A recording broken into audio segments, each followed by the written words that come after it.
Question number 18 T.S.. Garhwal chapter issue और debenture. तो इसमें क्वेश्चन में ये कह रहा है आपको कि एक रोमिल लिमिटेड नाम की एक कंपनी है जिसने एक एसिड खरीदा है 20 लाख रुपए का and took over creditors 2 lakh रुपए। देखो, जब भी आप किसी कंपनी के सभी एसिड और लाइबिलिटी को ले लेते हो ना, इसका मतलब यह है कि आप उस कंपनी का एक तरह से बिजनेस ही ले रहे हो। यानी यहाँ पे कहने का मतलब यह है कि रोमिल लिमिटेड ने कपिल इंटरप्राइजेस का बिजनेस खरीद लिया है। तो आज से कपिल इंटरप्राइजेस की जो भी एसेट्स और लाइबिलिटी जो होगी ना, उस पर हक होगा रोमिल लिमिटेड का।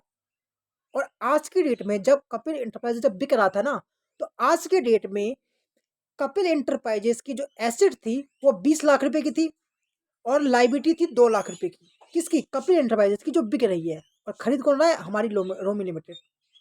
और आपको अकाउंटिंग भी करनी है रोमी लिमिटेड की, साफ यहाँ पे लिखा है। जब पेमेंट करने की बारी आई तो रोमी लिमिटेड ने कपिल इंटरप्राइजेस को पैसा नहीं दिया, कैश नहीं दिया, ना ही चेक से पेमेंट करी। रोमी लिमिटेड ने क्या करा? रोमी लिमिटेड ने अपनी कंपनी के डिबेंचर्स कपिल इंटरप्राइजेस को दे दिए। कितने डिबेंचर?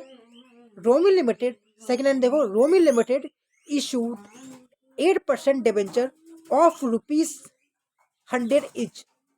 यानी कि रोमी लिमिटेड ने अपनी कंपनी का डिबेंचर, और एक डिबेंचर की कीमत क्या है? एक डिबेंचर की कीमत आपकी 100 रुपये है।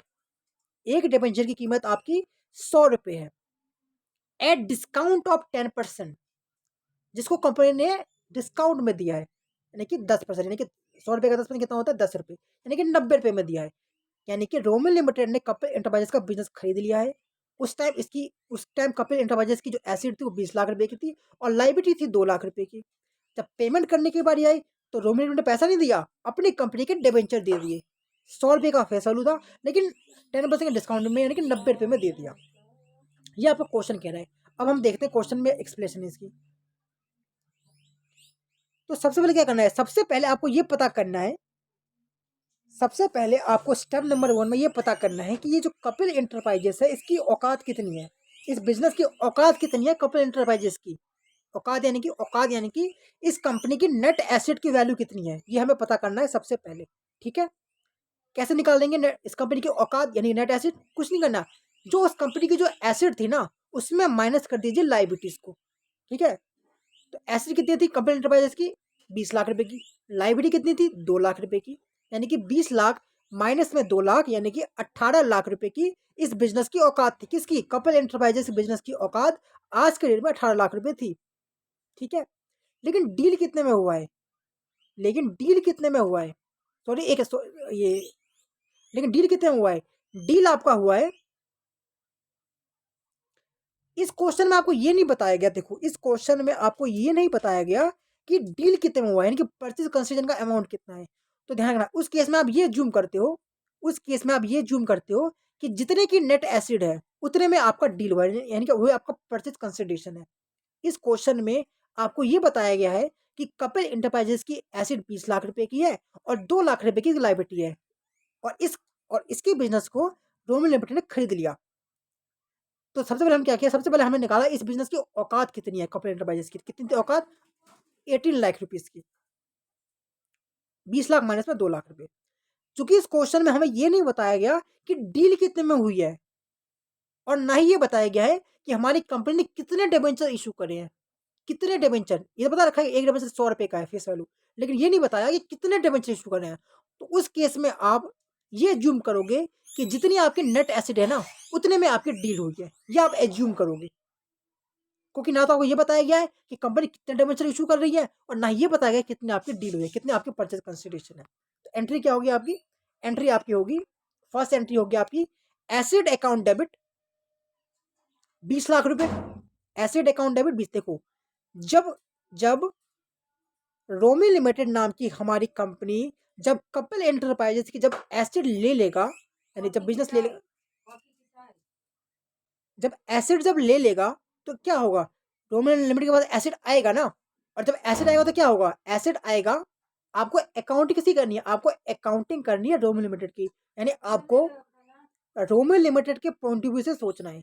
तो अगर आप रोमी लिमिटेड के पॉइंट ऑफ व्यू से सोचो तो रोमिल लिमिटेड के पास एसिड आ रहा है, और जब एसिड आता है क्या करते हैं, जब एसिड आता है तो उसे हम डेबिट करते हैं। यहाँ क्या करेंगे हम एसिड को कर देंगे डेबिट। फर्स्ट एंट्री की बात कर रहा हूँ मैंने कि एसिड अकाउंट डेबिट 20 लाख रुपए। टू क्या होगा, टू लाइबिलिटी। जैसा कि आप उसका बिजनेस खरीदते हो उससे क्या होगा, उसकी जो लाइबिलिटी जो होगी वो भी तो आपकी हो जाएगी ना, यानी आपकी लाइबिलिटी भी बढ़ जाएगी रोम लिमिटेड की। और लाइबिलिटी जब बढ़ता है क्या होता है, जब लाइबिलिटी जब बढ़ता है तो हम करते हैं क्रेडिट, यानी कि टू लाइबिलिटी 2 लाख रुपए। और जो आपको पेमेंट करनी है ना 18 लाख रुपए की, उसे आप कर दोगे टू वेंडर 18 लाख रुपए। यानी कि asset account debit to vendor 18 lakh रुपए, टू लाइबिलिटी 2 लाख रुपए। ये आपकी एंट्री नंबर 1 हो गई। ठीक है, ये आपकी एंट्री नंबर 1 हो गई। अब एंट्री नंबर 2 में क्या होगा, अब एंट्री नंबर 2 में आप उस वेंडर को पेमेंट कर दोगे। देखो जैसे आप उस वेंडर को पेमेंट कर दोगे ना, जैसे ही आप उस वेंडर को पेमेंट कर दोगे, तो जो आपकी एंट्री नंबर 1 में जो आपकी वेंडर नाम की जो लाइबिलिटी थी ना 18 लाख रुपए की, वो आपकी खत्म हो जाएगी जब आप उसकी पेमेंट कर दोगे।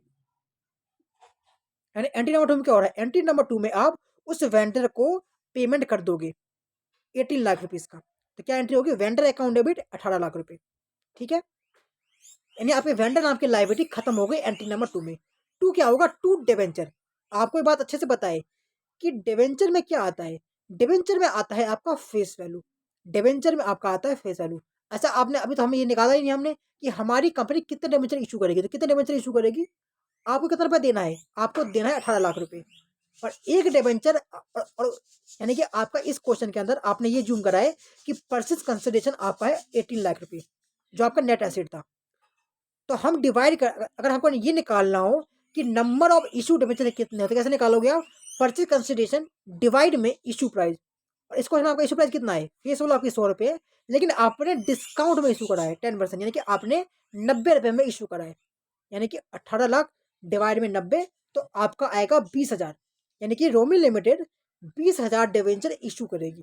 किसको, कपिल इंटरप्राइजेस को, क्योंकि उसने उसका बिजनेस खरीद लिया है, तो पेमेंट करने के लिए 20,000 डिवेंचर इशू करेगी। और आपको अच्छे से बताएं कि डिवेंचर में क्या आता है, डिवेंचर में हम इंटू करते हैं कि कितनी आपकी फेस वैल्यू थी, ना कि इशू प्राइस। तो इस क्वेश्चन में आपकी फेस वैल्यू कितनी थी, इस क्वेश्चन के अंदर में आपकी फेस वैल्यू आपकी 100 रुपये है। तो आप इंटू करोगे 20,000 डिवेंचर जो आप इशू कर रहे हो, 20,000 इंटू में 100, तो आपका आएगा 20 लाख रुपए। यानी कि डिवेंचर में आएगा आपका 20 लाख रुपए। ठीक है, और इस क्वेश्चन के अंदर एक डिवेंचर पे आपको 10 रुपये का लॉस हो रहा है। इस क्वेश्चन के अंदर आपको एक डिवेंचर के ऊपर 10 रुपये का लॉस हो रहा है। और ऐसे आप कितने डिवेंचर इशू कर रहे हो, ऐसे आप 20,000 डिवेंचर इशू कर रहे हो। यानी कि 20,000 इंटू में 10, यानी कि 2 लाख रुपए का आपको लॉस हो गया। और ये बात आपको बहुत अच्छे से पता है कि अकाउंटिंग के अंदर जब भी हमें लॉस एक्सपेंस होता है तो उससे हम डेबिट करते हैं। जब भी एसेट एक्सपेंस और लॉस जब भी बढ़ता है तो हम डेबिट करते हैं, और जब भी हमारी लायबिलिटी और इनकम जब बढ़ता है तो उसे हम क्रेडिट करते हैं, और जब कम होता है तो डेबिट करते हैं। क्योंकि आपको यहाँ पे लॉस हो रहा है 2 लाख रुपए का, तो हमने डिस्काउंट में इशू करा है, तो आप डेबिट कर दोगे सेकंड एंट्री में, यानी कि discount on issue account debit 2 lakh रुपए। एंट्री क्या होगी, फर्स्ट एंट्री होगी आपकी asset account debit to vendor to liability. Entry number 2 क्या होगी, vendor account debit discount on issue account debit to debenture.